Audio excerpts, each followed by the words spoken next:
Hey and welcome back to Sunday's Cooking. In my today's video, I'm going to share the recipe of a food that gives you instant energy.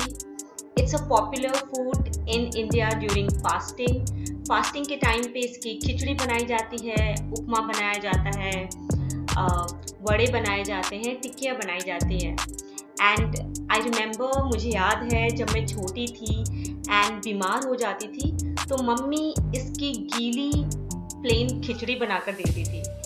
Yes, and some people love to have a small bowl of it, in the form of khichdi and upma and hit the gym. Any guesses? Yes, you are right. This is none other than sabudana, यानी कि sago seeds.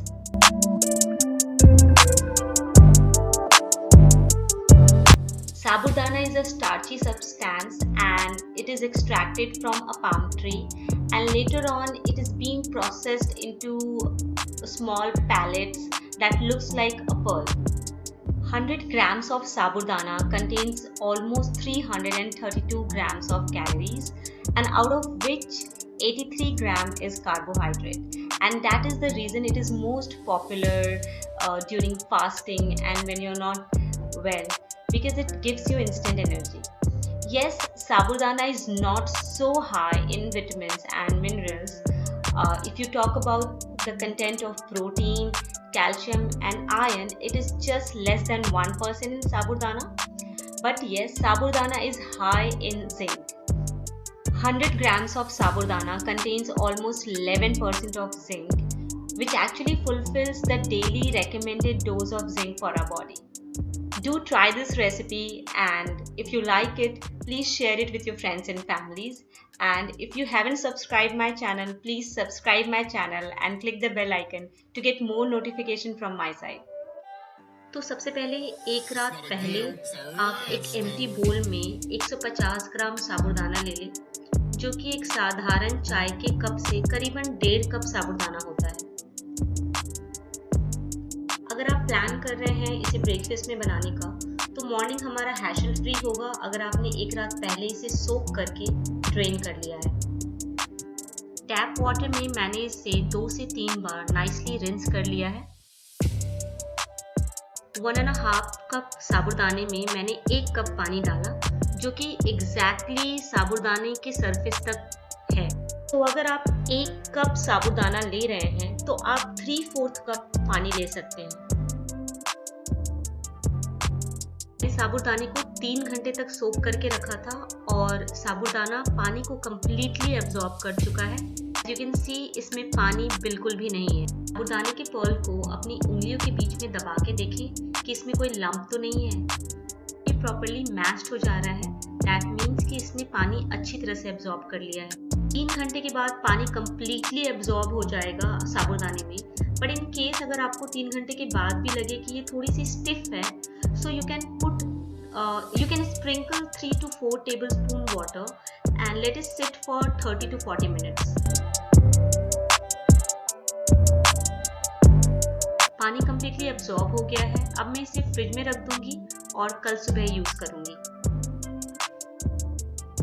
3/4 के ratio से you will be able to achieve a non-sticky साबूदाना की खिचड़ी. तो सबसे पहले हम कढ़ाई को गर्म करके उसमें मूंगफली ड्राई रोस्ट कर देंगे.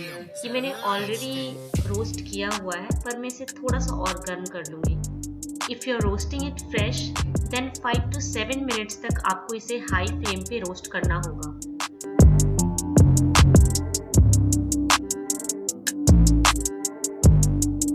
साबूदाना ऑयल ज़्यादा एब्जॉर्ब नहीं करता है, सो मेक श्योर कि आप इसमें ज़्यादा ऑयल ना डालें.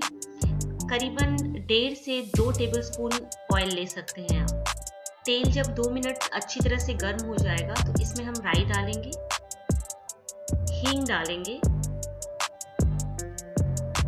एंड कड़ी पत्ता डालेंगे. मेरे पास फ्रेश नहीं है तो मैं ड्राई यूज कर रही हूँ. तितली इसमें 2 मीडियम साइज के आलू डाइस करके डालेंगे. एंड जस्ट आफ्टर दैट स्वाद अनुसार हरी मिर्च स्लिट करके डालेंगे. हरी मिर्च के तुरंत ही बाद इसमें नमक डालेंगे ताकि आलू पक जाए. Stir it nicely and now हम इसे कवर करके कुक करेंगे for 5 to 6 minutes on medium flame. आलू पक चुके हैं, सॉफ्ट हो गए हैं। अब इसमें हम साबूदाना डालेंगे।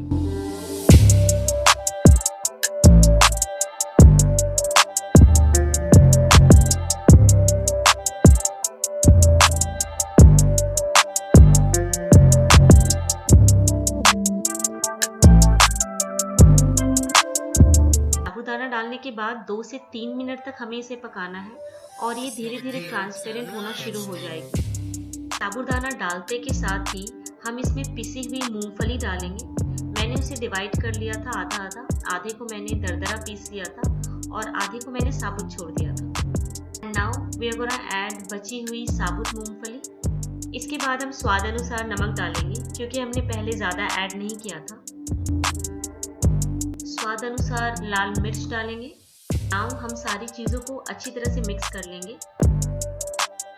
लास्ट में बस हमें एक बात का ख्याल रखना है कि साबूदाना डालने के बाद हमें इसे ज़्यादा नहीं पकाना है। 2 से 3 मिनट तक हमें इसे पकाना है मीडियम फ्लेम पे एंड इसी 3 मिनट के अंदर सारे दाने ट्रांसपेरेंट हो जाएंगे। If you want you can also add fresh coriander leaves to it. इसे भी हम स्टर करेंगे एंड मिक्स करेंगे for 5 to 6 seconds. Now gas का फ्लेम ऑफ करके इसे ढक के 2 मिनट तक छोड़ देंगे।